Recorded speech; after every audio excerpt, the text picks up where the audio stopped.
സാറിനെ തോപ്പിച്ചു കഴിഞ്ഞാൽ അവധി വരുമെന്ന്. അപ്പോൾ നമ്മൾ ചാലഞ്ച് ഏറ്റെടുത്തേക്കാണ്. തൃശ്ശൂരിലെ എല്ലാ കുട്ടികൾക്കും വേണ്ടി സ്കൂൾ അവധിയാവോ?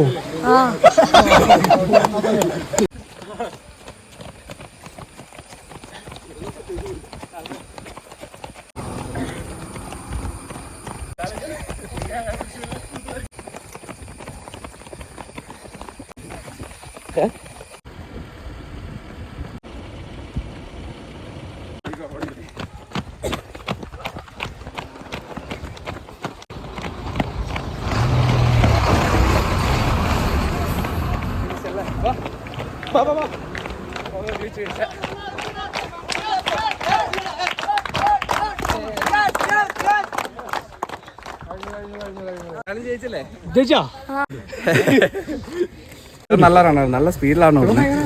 സ്പ്രിന്റ് ചെയ്തിട്ടാണ് ഓടിയത്. എന്തായാലും തിങ്കളാഴ്ച മഴയൊന്നും ഇല്ല, ഇനി കുറച്ച് ദിവസത്തേക്ക് ഗ്രീൻ അലർട്ടാണ്. എന്തായാലും അടുത്ത ലീവ് മഴ കാരണം അടുത്ത് പ്രഖ്യാപിക്കുന്ന ലീവ് സൽമാന് വേണ്ടി ഡെഡിക്കേറ്റ് ചെയ്യും.